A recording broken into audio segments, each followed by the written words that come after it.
faudrait que partout où on se retrouve, notre argent tourne entre nous. Parce que c'est très important, parce que quand l'argent tourne entre nous, ça fait développer chacun qui est passé par le processus, ou par le circuit de l'argent, ou par la chaîne de valeur que l'argent a créée. Et pour ça, il ne faut pas que ça se limite seulement au village.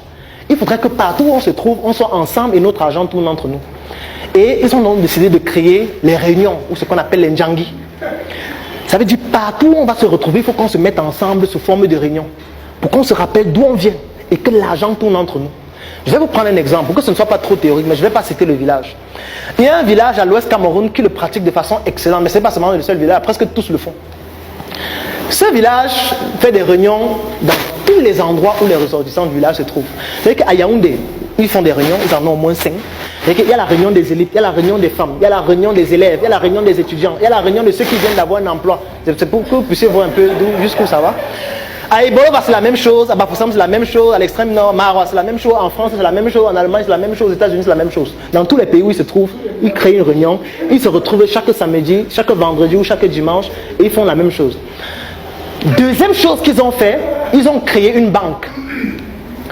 Ils ont créé une banque où on ne vient pas à la réunion avec l'argent. Ça veut dire que pour cotiser à la réunion, tu prends ton argent. Un jour avant la réunion, au plus tard, tu vas à la banque. Tu payes ton argent dans le compte de la banque. Dans le compte de la réunion à la banque du village, qui est parrainé par le chef du village. Alors, dès que tu payes l'argent, la réunion te donne un reçu. Tu arrives à la réunion avec le reçu, pas avec l'argent. Dans toutes les réunions, il y a un représentant du PCA de la banque ou le PCA lui-même. Ce qui fait qu'au moment où il faut cotiser, on regarde qui a cotisé, il y a là la tablette, il consulte les gens qui ont versé l'argent dans le compte, vous venez justifier les factures. Et celui qui doit bouffer, on lui signe un chèque, puisqu'il y a le chéquier à la réunion. On signe les chèques, on coupe 2 millions, on lui donne, il va à la banque et il touche. Ça se produit comme ça dans toutes les villes où ils sont, dans tous les pays. Ce qui fait quoi? Ce qui fait que l'argent de tous les ressortissants du village finit dans une seule banque. Et je vous dis, c'est un petit village, j'ai une petite région de l'Ouest. La banque a un chiffre d'affaires de 2 milliards par mois. C'est un petit village. Et pratiquement tous les villages de l'Ouest font la même chose. C'est pour ça que vous allez voir, parfois certaines microfinances, vous dites que mais pourquoi les gens ouvrent la microfinance ici? Est-ce qu'ils ont même les clients? Parce que vous ne voyez jamais personne entrer. Moi, vous dites que le chiffre d'affaires c'est 6 milliards. C'est parce que c'est le communautarisme économique. Tout l'argent des ressortissants du village tourne dans la même banque. Et maintenant, voici le point le plus important. C'est qu'à la fin de l'année, quand on fait le bilan de la banque, il y a un pourcentage de bénéfices qui permet de développer des projets sociaux au village. Ce n'est pas l'État qui construit les routes dans ce village. Ce n'est pas l'État qui construit les hôpitaux. Ce n'est pas l'État qui a mis l'électricité. Ce n'est pas l'État qui envoie les enfants à l'école. Ce n'est pas l'État qui donne les bourses. Eux-mêmes, ils donnent les bourses à leurs élèves, à leurs étudiants d'aller fréquenter avec l'argent de cette banque. Je vais plus loin. Lorsqu'ils décident, si par exemple dans le village il y a un photographe ou un très bon caméraman comme le riche, tous ceux qui vont organiser un événement, qui sont du village, mais si tu ne le fais pas chez lui, c'est le chef peut faire qu'on t'enterre au cimetière. Non, parce que pour quelqu'un de l'Ouest, qu'on l'enterre dans son village, c'est un point c'est quelque chose qui est important pour lui. Parce que les ancêtres, attention, si on t'enterre au cimetière de Yaoundé ou de Soa, mais c'est une catastrophe. Donc le chef, s'il se rend compte que tu as un comportement trop extraverti, il peut te dire, mais monsieur, chaque jour je te vois, tu vas faire les photos là-bas, les photos. Tu ne sais pas qui est l'autre qui fait les photos. Attention, va faire les photos là-bas.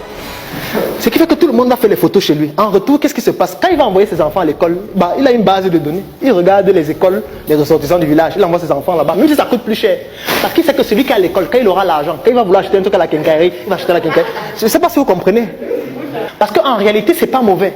Mais il faut qu'on l'étende à l'échelle du pays. Il faut qu'on ne regarde plus qu'il est Bamileke, qu'on regarde qu'il est Camerounais. Et qu'on s'en fiche d'où il vient. Parce que s'il est compétent, on doit travailler avec lui. C'est ça le plus important en réalité.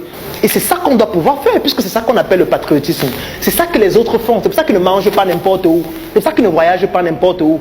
Et le système pyramidal est mis sur pied par leurs ambassades, qui ont l'obligation sur le plan diplomatique de le faire. C'est la raison pour laquelle quand une entreprise d'un pays a un problème, peut-être au Cameroun, le président est prêt à venir ici pour résoudre le problème-là. Parce que c'est un enjeu national. Parce que l'entreprise est en train de travailler à générer des devises pour le pays, qui permettent au pays de se développer. Donc si l'entreprise a des problèmes, le président peut se déplacer, venir dans ce pays-là pour résoudre le problème.